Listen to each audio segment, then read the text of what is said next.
इस वीडियो में हम लोग श्रीमद् देवी भागवत पुराण के 13वां अध्याय को विस्तार से देखेंगे, विस्तार से चर्चा करेंगे। श्रीमद् देवी भागवत महापुराण के 13वें अध्याय को।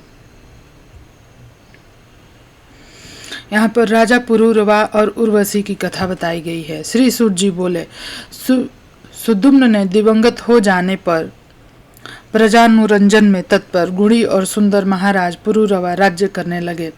उस रमणीय प्रतिष्ठानपुर में सर्वधर्म धर्मज्ञ तथा प्रजा की रक्षा में तत्पर राजा पुरूरवा ने सभी के द्वारा आदरणीय राज्य किया।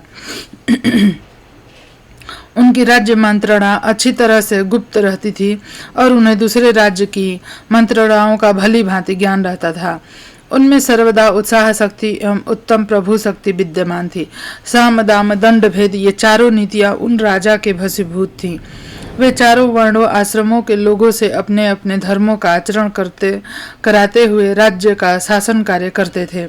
वे राजा पुरूरवा विपुल दक्षिणा वाले विविध यज्ञ करते थे और पवित्र दान किया करते थे। राजा पुरूरवा के रूप गुण उदारता शील ऐश्वर्य वीरता की प्रशंसा सुनकर उर्वशी उनके वशीभूत हो गए। उन दिनों वह भी ब्राह्मण के शाप से पृथ्वी पर मनुष्य योनि में आई थी। अतः उस मानिनी ने उन राजा को गुणी जानकर उन्हें पति रूप में स्वीकार कर लिया।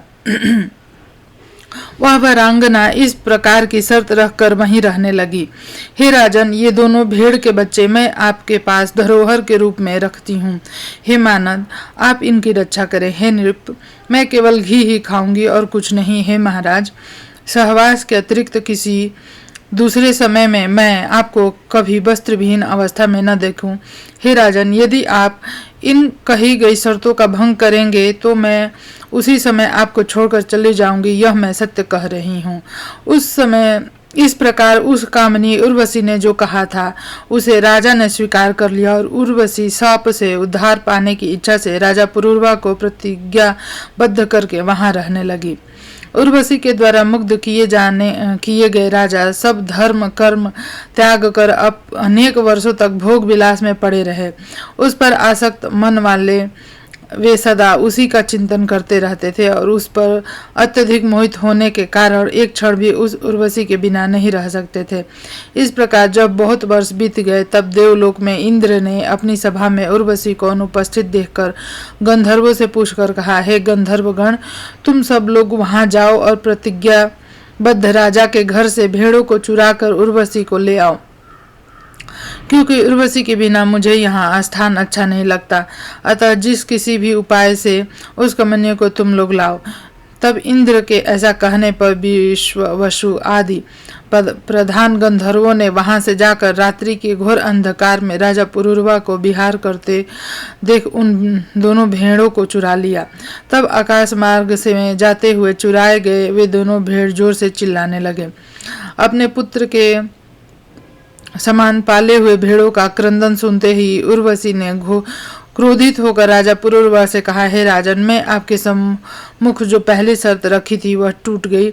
आपके विश्वास पर मैंने धोखे में पड़ी, क्योंकि पुत्र के समान मेरे प्रिय भेड़ों को चोरों ने चुरा लिया। फिर भी आप घर में स्त्री की तरह शयन कर रहे हैं। अपने को वीर समझने वाले नपुंसक इस अधम स्वामी के द्वारा मैं नष्ट कर दी गई। सर्वदा प्राणों के समान मेरे दोनों भेड़ अब चले गए। उर्वशी को इस प्रकार विलाप करती देख प्रेम में आसक्त राजा पुरूरवा चोरों के पीछे नग्न अवस्था में ही तुरंत दौड़ पड़े। उस समय गंधर्वों द्वारा वहां राजा के भवन में बिजली चमक दी गई। इसके कारण वहां से जाने की इच्छा वाली उर्वशी ने राजा को नग्न देख लिया। गंधर्व उन दोनों भेड़ों को वहीं मार्ग में छोड़कर भाग गए। थके एवं नग्न राजा भेड़ों को लेकर अपने घर चले गए। तब वे उर्वशी को वहां से गई हुई देखकर अत्यंत दुखित हो विलाप करने लगे एवं लज्जित हुए। पति को नग्न देखकर वह सुंदरी उर्वशी चली गई थी। व्याकुल लाचार काम से मोहित तथा एकमात्र उर्वशी में आसक्त चित्त वाले राजा शोक और क्रंदन करते हुए देश देश में भ्रमण करने लगे। इस प्रकार समस्त भूमंडल पर भ्रमण करते हुए उन्होंने उर्वशी को कुरुक्षेत्र में देखा।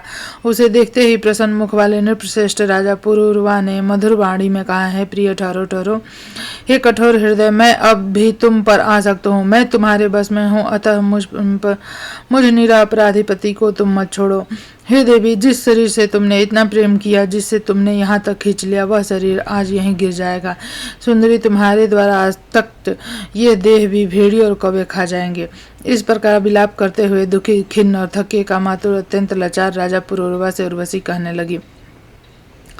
उर्वशी बोली, हे राजेंद्र, आप मूर्ख हैं, आपका ज्ञान कहाँ चला गया। हे पृथ्वीपते, भेड़ियों के समान स्त्रियों की किसी से मित्रता नहीं होती, अतः राजाओं को चाहिए कि वे स्त्रियों और चोरों पर कभी भी विश्वास ना करें। अब आप अपने घर जाइए, सुख भोगिए और मन में किसी प्रकार की चिंता मत कीजिए। इस प्रकार अत्यंत विषयासक्त होने के कारण उर्वशी के समझाने पर वे राजा को ज्ञान नहीं हुआ। उस स्वेच्छाचारिणी अप्सरा के स्नेह में जकड़े रहने के कारण उन्हें अपार दुख प्राप्त हुआ। सूत जी बोले, इस प्रकार मैंने उर्वशी के महान चरित्र का वर्णन आप लोगों के समक्ष संक्षेप में कह दिया, जो वेदों में विस्तार पूर्वक वर्णित है। अच्छा, अभी हम देखेंगे 14वां अध्याय, व्यास पुत्र सुखदेव के अरण्य से उत्पन्न होने की कथा तथा व्यास जी द्वारा उनसे गृहस्थ धर्म का वर्णन। सूत जी बोले, उस सुंदरी असितापांग घृताची को देखकर व्यास जी बड़े असमंजस में पड़े और सोचने लगे कि यह देव कन्या अप्सरा मेरे योग्य है नहीं है, अतः अब मैं क्या करूं। वह अप्सरा भी व्यास जी को चिंतित होकर देखकर भयभीत हो गई कि कहीं ये मुझे शाप न दे दे। तत्पश्चात भय से व्याकुल वह अप्सरा एक सुकी का रूप धारण करके उड़ गई। व्यास जी उसे पक्षी के रूप में देखकर आश्चर्य में पड़ गए। उसे देखने मात्र से व्यास जी के शरीर में काम का संचार हो आया। प्रत्यंग में काम का प्रवेश हो जाने के कारण मन अत्यंत विस्मय में पड़ गया। बड़ी धीरता के साथ मन को रोकने की चेष्टा करते हुए भी उस चंचल मन को व्यास मुनि बस में करने में समर्थ नहीं हुए। इस प्रकार घृताची द्वारा मोहित तेजस्वी व्यास जी का मन अनेक यत्न करने पर भी भावी संयोग के कारण उनके बस में न हो सका। इसी बीच अग्नि निकालने के लिए मंथन करते समय एकाएक उनका तेज उस अरणी पर गिर गया, किंतु उसके गिरने पर ध्यान न देकर वे अरणी मंथन करते रहे। अरणी से उन्हें के सदृश मनोहर रूप वाले सुख उत्पन्न हो गए। अरणी से उत्पन्न वह बालक विस्मय पैदा करते हुए उसी प्रकार सुशोभित हो रहा था जिस प्रकार हवन करते समय घृताहुति पड़ने से प्रकट अग्नि दीप्तिमान हो उठी। उस पुत्र को देखकर यह क्या, ऐसा सोचकर व्यास जी अत्यंत विस्मय में पड़ गए। शिव के वरदान से ही तो उत्पन्न नहीं हुआ है। इस प्रकार अणरी गर्भ से उत्पन्न वह तेजस्वी पुत्र सुख अपने तेज से दूसरे अग्नि के तुल्य दीप्तिमान हो रहा था। व्यास जी ने दिव्य देह धारी द्वितीय गर्भपत्य अग्नि के समान तेजस्वी पुत्र को बड़ी प्रसन्नता से देखा और पर्वत से नीचे उतरकर गंगा जल से उसको नहलाया। हे तपस्वियों, उस समय आकाश से उस शिशु के द्वारा पुष्पों की वर्षा होने लगी। व्यास जी ने उस महात्मा शिशु का जात कर्म आदि संस्कार किया। उस समय देवताओं ने दुदुम्बियां बजाई और अप्सराएं नृत्य करने लगी। उस बालक के दर्शन की लालसा वाले विश्व, वसु, नारद, तंबुक आदि सभी गंधर्व राज प्रसन्न होकर सुख के जन्म पर गान करने लगे। सभी देवता तथा विद्याधर भी रणि के गर्भ से उत्पन्न उस दिव्य व्यास पुत्र को देखकर प्रसन्नता पूर्वक स्तुति करने लगे। हे द्विजोत्तम, उसी समय सुखदेव जी के लिए आकाश से दिव्य दंड कमंडल और शुभ कृष्ण मृगाधिचरण पृथ्वी पर आ गिरे। उत्पन्न होते ही वह अति तेजस्वी शिशु शीघ्रता पूर्वक बड़ा हो गया। वह वैदिक विधान के मर्मज्ञ व्यास जी ने उसका उपनयन संस्कार भी कर दिया। उत्पन्न होते ही रहस्य और संग्रह संहिता सभी वेद उन महात्मा के समक्ष वैसे ही उपस्थित हो गए जैसे उसके पिता व्यास जी में विद्यमान थे। अरणी मंथन के समय मुनि श्रेष्ठ व्यास जी ने घृताची अप्सरा को सुखी के रूप में देखा था, इसलिए उन्होंने इस बालक का नाम सुख रख दिया। सुखदेव ने बृहस्पति को अपना आचार्य मानकर विधिवत ब्रह्मचर्य व्रत धारण किया। गुरुकुल में निवास कर रहस्यों तथा संग्रहों सहित सभी वेदों तथा धर्मशास्त्रों का अध्ययन करके तदंतर गुरु को दक्षिणा देकर वे सुखदेव मुनि अपने पिता व्यास जी के पास आ गए। सुखदेव को आया देखकर व्यास जी ने शीघ्रता के साथ प्रसन्नता पूर्वक उठकर बारंबार उनका आलिंगन किया और उनका सिर सूंघा। परम पवित्र व्यास जी ने सुखदेव जी के कुशल क्षेम तथा अध्ययन के विषय में पूछा। उन्होंने आश्वस्त करके अपने पावन आश्रम में रख लिया। तत्पश्चात व्यास जी ने सुखदेव जी के विवाह के विषय में सोचने लगे। एक दिन परम तेजस्वी व्यास जी ने सुखदेव जी से किसी सुंदर मुनि कन्या की चर्चा की। उन्होंने अपने पुत्र सुखदेव जी से कहा, हे पवित्र आत्मा, तुमने वेद और सभी धर्म शास्त्रों का अध्ययन कर लिया है, अतः हे महामते, अब तुम विवाह कर लो और गृहस्थ आश्रम में रहकर देवताओं और पितरों का योजन करो। हे पुत्र, तुम सुंदर स्त्री को स्वीकार कर मुझे भी ऋण से मुक्त कर दो। अब पुत्र की गति नहीं होती, उसे स्वर्ग कदापि नहीं मिलता, इसलिए हे महाभाग पुत्र, अब तुम गृहस्थ आश्रम में प्रवेश करो और हे सुख, हे पुत्र, गृहस्थी बसाकर मुझे भी आनंदित करो। ऐसा करके हे महामते, हे पुत्र, तुम मेरी आशा परिपूर्ण करो। हे सुख, कठिन तपस्या करके मैंने तुम्हारे जैसा अयोनिज पुत्र पाया। हे महाप्राज्ञ, तुम देवता रूप हो, अतः मुझे पिता की रक्षा करो। सूत जी बोले। ऐसा कहने पर व्यास जी के पास उपस्थित विरक्त सुखदेव जी ने गृहस्थ आश्रम में अनुरक्त अपने पिता से कहा। सुखदेव जी बोले, हे महामते, हे धर्मज्ञ, हे वेदव्यास, आप यह क्या कह रहे हैं? मुझ शिष्य को आप तत्व ज्ञान का उपदेश दें, मैं आपकी आज्ञा का पालन करूंगा। हे व्यास जी बोले, हे पुत्र, तुम्हारे लिए मैंने सैकड़ों वर्ष कष्ट सहकर जो तपस्या की और शिव जी की आराधना की, उसके फलस्वरूप मैंने तुम्हें पाया है। किसी राजा से मांगकर मैं तुम्हें प्रचुर धन दूंगा। हे महाप्राज्ञ, तुम श्रेष्ठ वन प्राप्त करके सुख का उपभोग करो। सुखदेव जी बोले, हे तात, आप बताइए कि इस मनुष्य लोक में भला विपरीत विपत्ति रहित कौन सा सुख है? बुद्धिमान लोग दुख से युक्त सुख को सुख नहीं कहते। हे महाभाग, स्त्री पाकर मैं उसी के बस में हो जाऊंगा, तब भला आप ही बताइए, परतंत्र होकर और विशेषतः स्त्री के बस में रहकर मैं कौन सा सुख पा सकूंगा? लौह या काष्ठ के फंदे में जकड़ा हुआ पुरुष कदाचित छूट भी सकता है, किंतु पुत्र कलत्र के बंधन में पड़ा हुआ प्राणी कभी भी बंधन मुक्त नहीं हो पाता। यह शरीर विष्ठा और मूत्र से परिपूर्ण रहता है, वैसे ही स्त्रियों का शरीर भी होता है। हे विपेंद्र, तब कौन बुद्धिमान पुरुष उसे प्रीति करना चाहेगा? हे विप्र शिरोमणि, मैं अयोनिज हूँ, तब अयोनिज सुख में मेरी बुद्धि कैसे होगी? मैं भविष्य में भी अपनी उत्पत्ति किसी योनि में नहीं चाहता, अतः अद्भुत अध्यात्म सुख को छोड़कर मैं बिट मूत्र जन्य सुख को क्यों भोचा हूँ? अपने आप में रमण करने वाला कभी विषय सुख का लोभी नहीं होता।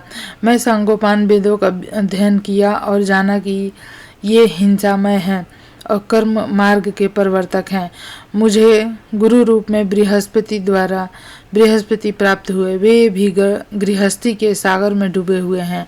अविद्याग्रस्त हृदय वाले वे मेरा उद्धार कैसे कर सकते हैं?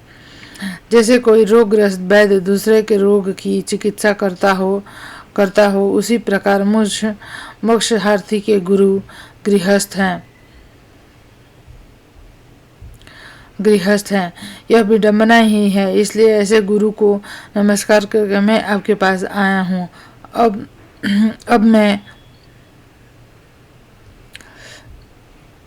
अब आप तत्व ज्ञान का उपदेश देकर मेरी रक्षा करें, क्योंकि मैं इसी संसार रूपी सर्प से अत्यंत भयभीत हूँ। इस महाभयंकर संसार चक्र में प्राणी मात्र को सर्वदा नक्षत्रों की भांति चक्कर काटना पड़ता है और सूर्य की भांति दिन रात उन्हें भी कभी विश्राम करने का अवसर नहीं मिलता। हे तात, इस संसार में आत्मज्ञान को छोड़कर कौन सा सुख है? मूढ़ जनों को सुख की वैसी ही प्रतीति होती है जैसे विष्ठा के कीड़ों को विष्ठा में होती है।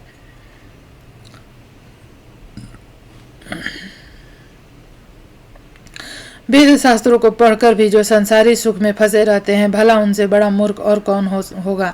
उन्हें तो कुत्ते, घोड़े एवं सुअर आदि पशुओं के समान धर्म वाला समझना चाहिए। दुर्लभ मानव तन को पाकर और वेद शास्त्रों का अध्ययन करके भी यदि मनुष्य इस संसार में बनता है, तो दूसरा भला कौन बंधन मुक्त हो सकता है? इससे बढ़कर संसार में कोई दूसरी अद्भुत बात नहीं कि पुत्र कलत्र घर के बंधन में पड़ा हुआ भी पंडित कहलाता है। जो मनुष्य इस संसार में माया के सत्व, रज और तम रूपी तीनों गुणों में बंधा नहीं जाता, वही विद्वान, बुद्धिमान और शास्त्र में पारंगत है। दृढ़ बंधन में डालने वाले व्यर्थ विद्याभ्यास से क्या लाभ? उसी का अध्ययन करना चाहिए जो शीघ्र ही भव बंधन से मुक्त कर दे। पुरुष को बंधन में जकड़ लेने के कारण ही उसे गृह कहा गया है, अतः ऐसे बंधन रूप घर में सुख कहाँ? हे पिताजी, इसलिए मैं भयभीत हूँ। जो अज्ञानी, मंदबुद्धि और अभागे मनुष्य हैं, वे इस मानव जन्म को पाकर भी पुनः बंधन में पड़ जाते हैं। व्यास जी बोले, गृह बंधन ग्रार नहीं है और न बंधन का कारण ही है। जो मन से बंधन मुक्त है वह गृहस्थ आश्रम में रहते हुए भी मुक्त हो जाता है।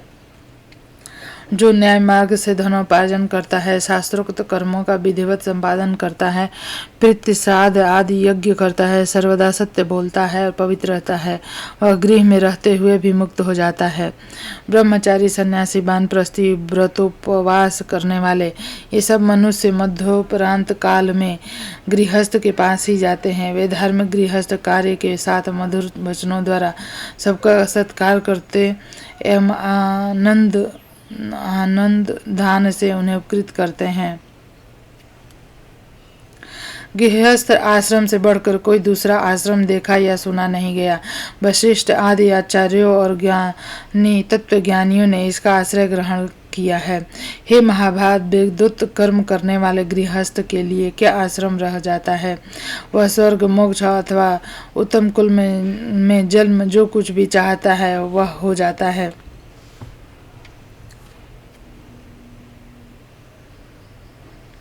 एक आश्रम से दूसरे आश्रम में जाना चाहिए, ऐसा धर्मज्ञों ने बताया है। अतः आलस्य रहित होकर गृहस्थ संबंधी कर्मों को संपादित करो। हे धर्मज्ञ पुत्र, देवताओं, पितरों में आश्रित जनों को विधिवत संतुष्ट करके, पुत्र उत्पन्न करके और उसे भी गृहस्थ आश्रम में लगाकर पुनः गृह त्याग कर वन में जाकर श्रेष्ठ व्रत का आश्रय ग्रहण करो। वहाँ वानप्रस्थ आश्रम पूर्ण करके उसके बाद संन्यास धारण करो। हे महाभाग, इंद्रियां मनुष्य को चिंता निश्चित रूप से प्रमद बना देती हैं। जो मनुष्य स्त्री रहित होता है उसे मन पांचों इंद्रियों सहित विकल कर देता है। हे महामते, इसलिए उन बलवान इंद्रियों पर विजय पाने के लिए स्त्री परिणय करके गृहस्थ बनना चाहिए। तत्पश्चात विरहाश्रम में तप करना चाहिए, यह शास्त्र वचन है। हे महाभाग, वन में स्थित महातेजस्वी महर्षि विश्वामित्र किसी समय 3 सहस्त्र वर्षों तक निराहार और जितेंद्रिय रहकर अत्यंत कठोर तप करके भी मेनका को देखकर मोहित हो गए और उन्हीं के तेज से पुत्र रूप में सुंदर शकुंतला पैदा हुई। मेरे पिता पराशर जी भी धीवर की कृष्ण वर्ण कन्या को देखकर कामबाण से आहत हो गए और उन्होंने नाव पर ही उसे स्वीकार कर लिया था। ब्रह्मा जी भी अपनी कन्या को देखकर काम से पीड़ित हो गए और बेसुध होकर उनके पीछे दौड़ते रहे। शिव जी ने उन्हें रोका। अतः हे कल्याणी पुत्र, कारी पुत्र, तुम मेरा हितकर वचन मान लो और किसी कुलीन कन्या से विवाह करके उसे सनातन मार्ग का पालन करो। विवाह करके उसके पश्चात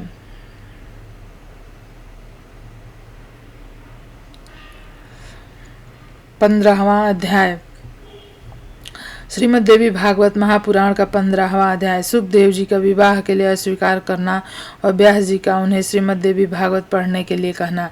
हे पिताजी, श्री सुखदेव जी ने बोले, हे पिताजी, सर्वदा दुख देने वाले गृहस्थ को मैं कभी स्वीकार नहीं करूंगा, क्योंकि पशु पक्षी को फंसाने वाले जल के समान यह आश्रम सभी मानवों के लिए सदा बंधन स्वरूप है।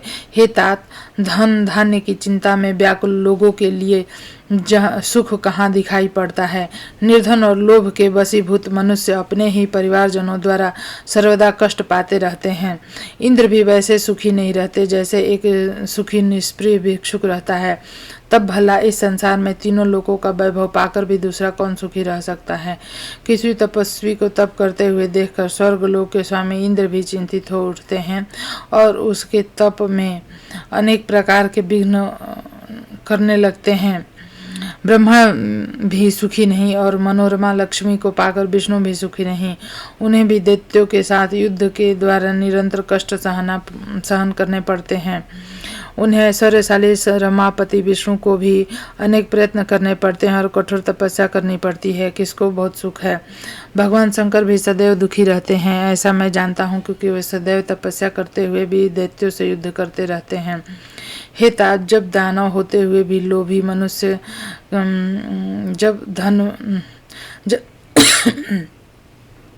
धनवान होते हुए भी लोभी मनुष्य कभी भी सुखपूर्वक सो नहीं पाता, तब भला निर्धन मनुष्य कैसे सुख पा सकता है? इसलिए हे महाभाग, यह जानते हुए भी आप अपने तेज से उत्पन्न पुत्र को दुखदायक और महाभयानक संसार से क्यों लगा रहे हैं?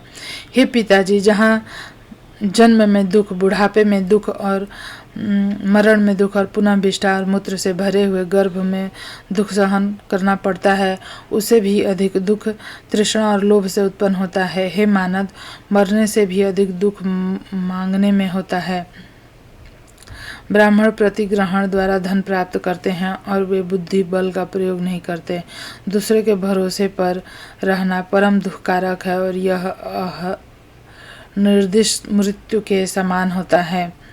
सभी वेद शास्त्रों का भली भांति अध्ययन करके भी विद्वानों को धनिकों के पास जाकर सब प्रकार से उनकी प्रशंसा करनी पड़ती है। केवल पेट के लिए कोई चिंता की बात नहीं है, उसे तो केवल पत्र, फल, कंदमूल आदि किसी भी प्रकार संतुष्टि पूर्वक भरा जा सकता है। हे पिताजी, भार्या, पुत्र, पौत्र आदि बड़े कुटुंब के पालन में तो अनेक कष्ट सहने पड़ते हैं। ऐसी दशा में गृहस्थ को सुख कहाँ है? इसलिए हे तात, मुझ सुखदायी ज्ञान शास्त्र और योग शास्त्र का उपदेश कीजिए। संपूर्ण कर्म कांड में मेरा मन कभी नहीं लगता, अतः कर्म क्षय का कोई उपाय बताइए जिससे संचित प्रारब्ध, किरामान तीनों प्रकार के कर्म नष्ट हो जाएं। स्त्री जोक के समान सदा पुरुष का रक्त चूसती रहती है, जिसे बुद्धिहीन मनुष्य उसकी भावपूर्ण चेष्टाओं से मोहित होने के कारण नहीं जान पाता। स्त्री अपने संसर्ग से उसके तेज का और अपनी वचन चतुर द्वारा उसके संपूर्ण धन और मन का इस प्रकार सर्वस्व का हरण कर लेती है, उसे बढ़कर दूसरा कोई चोर नहीं। इसलिए मेरे विचार में तो मूर्ख मनुष्य ही केवल निद्रा सुख का नाश करने के लिए स्त्री परिणय करता है। विधाता द्वारा दुख के लिए ही ठगा जाता है, सुख के लिए नहीं। सुत जी बोले, इस प्रकार सुखदेव जी की युक्त से ये बातें सुनकर व्यास जी बड़े चिंता में पड़ गए। वे मन ही मन सोचने लगे, अब मैं क्या करूं? तत्पश्चात उनकी आंखों में दुख के आंसू बहने लगे, शरीर कांपने लगा और मन में ग्लानि होने लगी। इस प्रकार शोक करते हुए अपने दीन तथा शोकाकुल पिता को देखकर आश्चर्य से विस्मित नेत्र वाले सुखदेव जी ने अपने पिता व्यास जी से कहा, अहो, माया कितनी प्रबल है, जो कि यह वेदांत दर्शन के प्रणेता तथा वेद का संगोपान ज्ञान रखने वाले सर्वज्ञ पंडित मेरे पिताजी को भी मोहित कर रही है। न जाने वह कौन सी और कैसी अति दुष्कर माया है जो सत्यवती सूत विद्वान व्यास जी को भी मोहित कर रही है। जो पुराणों के वक्ता, महाभारत के रचयिता और वेदों के विभाग करता है, वे भी मोह को प्राप्त हो गए हैं। इसलिए मैं उन्हीं देवी महामाया की शरण में जाऊं जो समस्त जगत और ब्रह्मा, विष्णु, महेश आदि को वो मोहित कर देती है। तब दूसरों की बातें ही क्या, इस तीनों लोक में कौन ऐसा है जो माया से मोहित न होता हो। उस माया ने तो ब्रह्मा आदि देवताओं को भी बलपूर्वक मोह में डाल दिया था। अहो, उन भगवती जगदम्बा के द्वारा रचित माया का बल और पराक्रम महान आश्चर्यजनक है। उन्होंने अपनी माया के प्रभाव से ही सर्वज्ञ और सर्वांत यानी ईश्वर को भी अपने बस में कर रखा है। पौराणिकों द्वारा कहा गया है, व्यास जी भगवान विष्णु के अंश से उत्पन्न हुए, तथापि वे आज शोक सागर में इस प्रकार डूब रहे हैं जैसे समुद्र में भग्न जलयान वाला वणिक। आज वे भी माया के वशीभूत होकर एक साधारण व्यक्ति के समान आंसू बहा रहे हैं। अहो, माया बड़ी प्रबल है, जिसे बड़े बड़े विद्वान भी नहीं त्याग पाते। व्यास कौन है, मैं कौन हूँ, यह संसार क्या वस्तु है, यह कैसे भ्रम है। इस 5 भौतिक शरीर में पिता पुत्र की भावना कहाँ से आई। यह माया अति प्रबल है, जो मायावियों को भी मोहित कर देती है, जिसके वशीभूत होकर यहाँ द्विज कृष्ण द्वैपायन मेरुदन कर रहे हैं। सूत जी बोले, सब कारणों की एकमात्र कारण, सब देवताओं की जन्य ब्रह्मा आदि देवताओं की भी स्वामिनी आदि शक्ति भगवती को मन से स्मरण करके शोक सागर में डूबे हुए अपने दुखी पिता व्यास जी से अरणी पुत्र सुखदेव जी ने इस प्रकार नीतियुक्त वचन कहे। पराशर नंदन, हे महाभाग, आप तो स्वयं सब लोगों को ज्ञान देने वाले हैं, तब हे स्वामिन, आप ऐसे शोक क्यों करते हैं जैसे कोई यज्ञ साधारण व्यक्ति करता है। हे महाभाग, इस समय मैं आपका पुत्र हूँ, परंतु यह कौन जानता है कि पूर्व जन्म में मैं कौन था और आप कौन थे। यह संसार तो महात्माओं के लिए एक भ्रम मात्र है। अतएव आप धैर्य रखें, विवेक धारण करें तथा मन में खेद न करें। हे महामते, इसे मोह जाल समझकर आप शोक का परित्याग करें। भूख भोजन से मिटता है, पुत्र के देखने से नहीं। प्यास भी जल पीने से मिटती है, केवल पुत्र दर्शन से नहीं। इस प्रकार सुगंधित पदार्थ से नाक को और अच्छी बात से कान को और स्त्री से विषय सुख का आनंद मिलता है। मैं आपका पुत्र हूँ, बताइए मैं आपके लिए क्या करूं। किसी समय अजीत गर्ग नामक ब्राह्मण ने धन लेकर अपने पुत्र सुन सेप को यज्ञ पशु के रूप में राजा हरिश्चंद्र के हाथ बेच दिया था। सुख का साधन केवल धन ही है, धन ही सुख की राशि है। अतः यदि को लोभ हो तो धन का संचय कीजिए। मैं आपका पुत्र हूँ, अतः मैं क्या करूँ। हे महामते, आप देवज्ञ हैं, अतः हे मुने, आप मुझे अपनी बुद्धि से ऐसा ज्ञान दीजिए जिससे मैं गर्व पास जनित महान भय से मुक्त हो जाऊं। हे पवित्र आत्मन, इस कर्म भूमि में मनुष्य जन्म अति दुर्लभ है, उसमें भी उत्तम कुल में ब्राह्मण का जन्म और भी दुर्लभ है। मैं अबाध्य हूँ, यह बुद्धि मेरे चित्त से नहीं हटती। संसार के वासनामय जाल में यह उत्तरोत्तर बढ़ती हुई फंसती ही जाती है। सूत जी बोले, असीम बुद्धि वाले अपने पुत्र सुखदेव के ऐसा कहने पर व्यास जी ने शांत और संन्यास आश्रम के लिए उत्सुक मन वाले श्री सुखदेव जी से कहा, हे महाभाग पुत्र, मेरे द्वारा रचित श्रीमद् देवी भागवत पुराण को तुम पढ़ो। वेद तुल्य यह पवित्र पुराण अधिक विस्तृत भी नहीं है। इसमें 12 स्कंध है। यह पुराणों के 5 लक्षणों से युक्त है।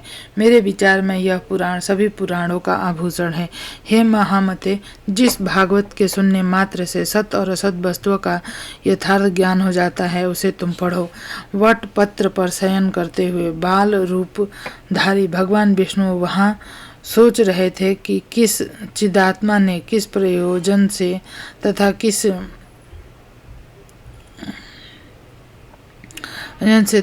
द्रव्य से मुझे बाल रूप में उत्पन्न किया। इन सब विषयों का ज्ञान मुझे कैसे हो। इस प्रकार चिंतन कर रहे महात्मा बाल मुकुंद से उन आदिशक्ति भगवती ने संपूर्ण अर्थ को प्रदान करने वाले ज्ञान को आधे श्लोक में ही इस प्रकार कहा, हे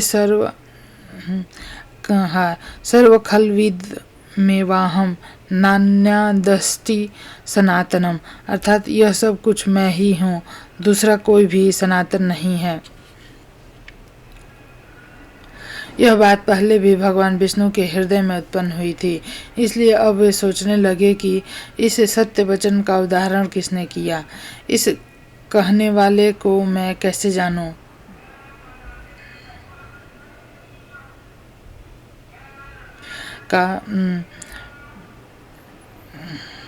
इसलिए अब वो सोचने लगे कि इस सत्य वचन का उच्चारण किसने किया। इस कहने वाले को मैं कैसे जानूं, वह स्त्री है या पुरुष अथवा नपुंसक। ऐसे चिंता वाले भगवान विष्णु ने भागवत को हृदय में धारण किया और उसी श्लोकार्ध में मन लगाए हुए बार बार उसका उच्चारण करने लगे। इस प्रकार बटपत्र पर सोए हुए वे भगवान विष्णु चिंतातुर हो गए। उसी समय शंख चक्र गदा पद इन श्रेष्ठ आयुधों को धारण किए हुए चतुर्भुज शांति स्वरूप शांत शिवा दिव्य आभूषणों से युक्त सुसज्जित होकर अपने ही समान विभूतियों वाली सखियों सहित प्रादुर्भूत हुई।